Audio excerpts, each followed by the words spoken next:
trade request was, the main headline story. Where's Kevin Durant going to end up? What teams are going to make the push to try to acquire Kevin Durant? Are the Brooklyn Nets really going to trade him? And for a long time, it looked very bleak.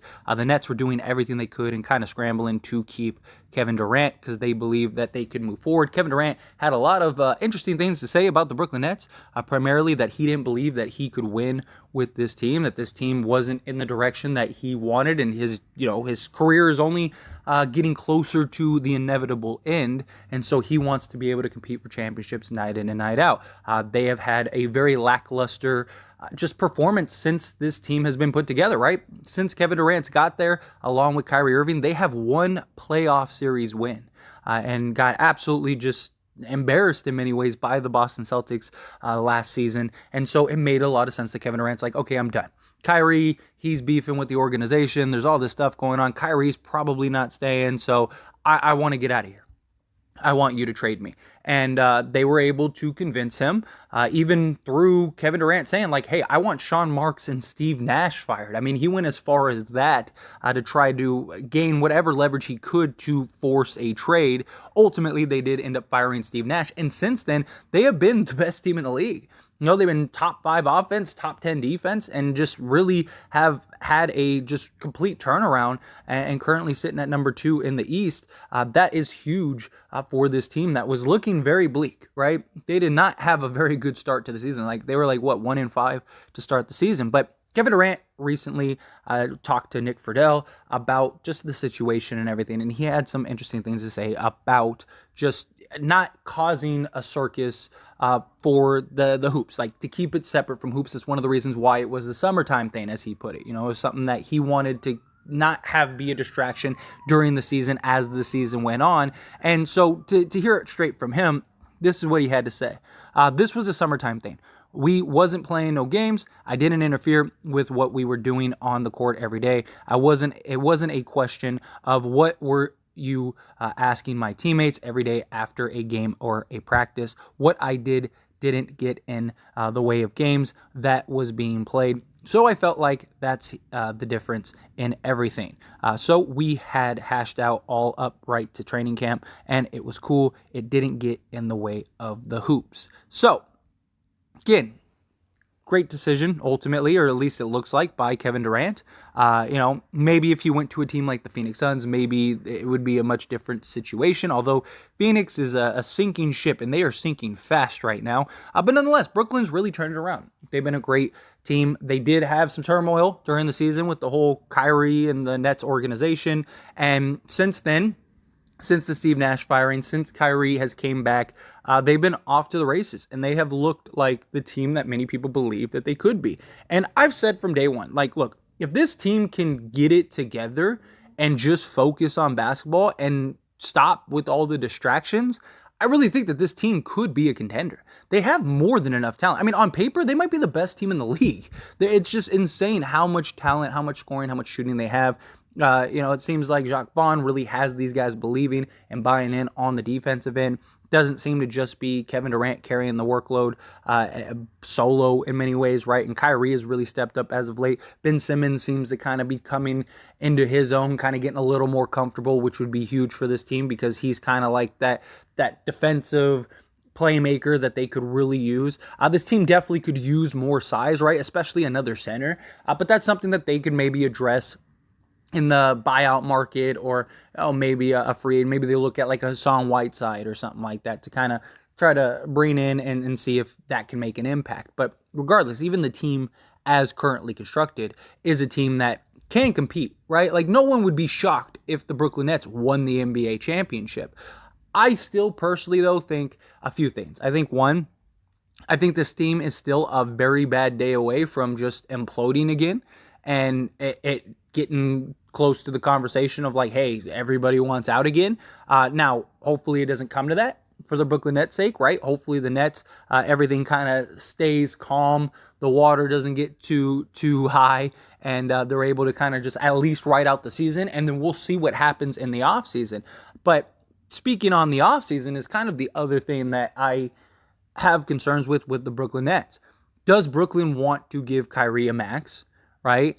And if Brooklyn doesn't give Kyrie a max, I don't think he stays there. Is the reports of Kyrie wanting to go play with the Lakers, how true is that? Does he really want to go to LA? Does he really want to play with LeBron James again? If that's the case, could he end up going there? And then if so, I think KD's out, right? Especially if they can't work out some sort of sign and trade. Because if Kyrie just walks, Brooklyn Nets have nothing. They don't have any salary. They don't have any assets to go trade to replace him. They have no way of replacing him because they still have Kevin Durant on a max. They still have Ben Simmons on a max. And Joe Harris basically takes up the last of the money that they would have, plus all the other little like multi-year small deals. But still, like regardless, like this team is the team that they have. And if Kyrie leaves, that's basically it for the Nets, right? And then you're probably trading Kevin Durant. Secondly, does Kevin Durant want to get traded, right? Now, maybe if this team wins the championship or say they lose in the Eastern Conference in a tough 7 to like Boston or something like that, right? Or say they lose in the NBA Finals, right? In the tough 7 or maybe a tough 6, something like that, right? And they look at it and they go, man, we're literally a piece away from actually winning this whole thing. Like I believe we could win this thing. Then maybe all is right. They stick around and all can be good. But if they end up losing in like the first or second round, I really think Kevin Durant's going to say, all right, I gave you a chance. I came, I showed up. Kyrie's leaving. It's time to trade me. You know, I'm not rescinding it this time. I gave you the opportunity. You know, I tried. We tried to write it out, tried to make it work for one last hoorah, and it didn't. Because that's kind of what it felt like. You know, Kyrie, he goes and opts back in. They're kind of figuring out Kevin Durant wants the trade. And I just think, and I don't know this, but I think that they kind of just had this talk of like, all right, let's do this thing one more time. I think Kyrie's like, hey, I'm not going to give up $30 million.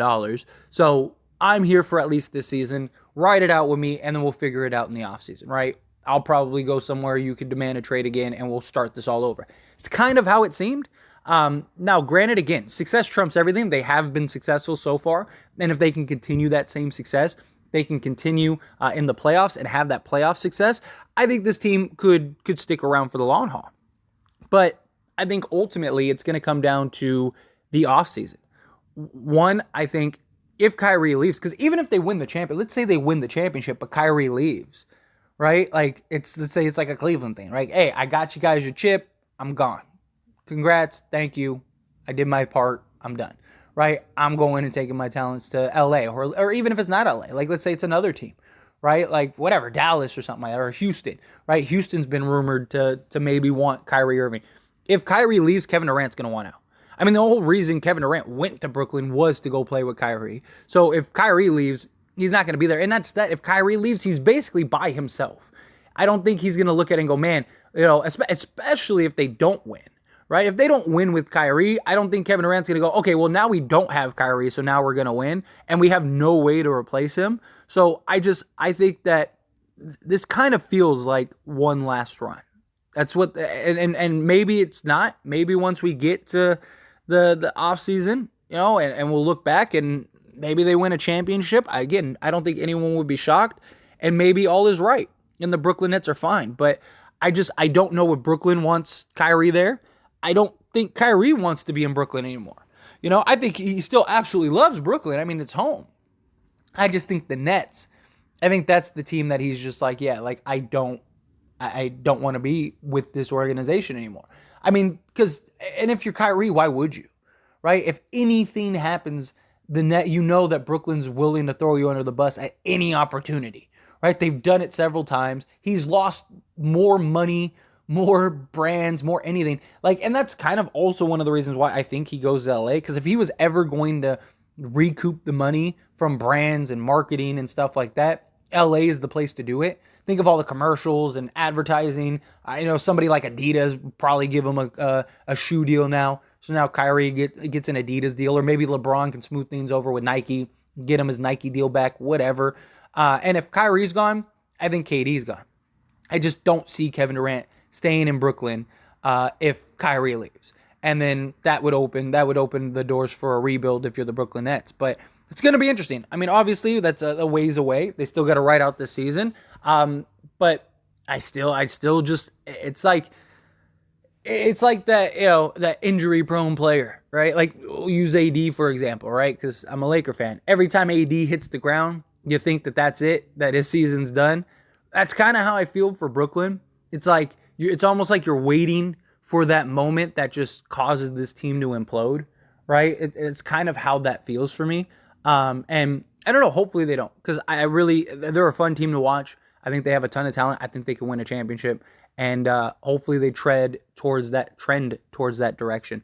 But again, as always, this is a discussion, so I pass the question on to you. Let me know your thoughts and opinions down in the comments below. What do you think? Do you think this is it? This is done after the season? Do you think no, they'll all stick around? Do you think it depends on if they win or not? Like say again, they lose in a tough 7 in the Eastern Finals or the NBA Finals or something. Do you think that makes a factor, or if they win the championship? And what were your thoughts on the whole KD situation? However you feel, whatever your thoughts are, I'd love to hear them. So let me know down in the comments below.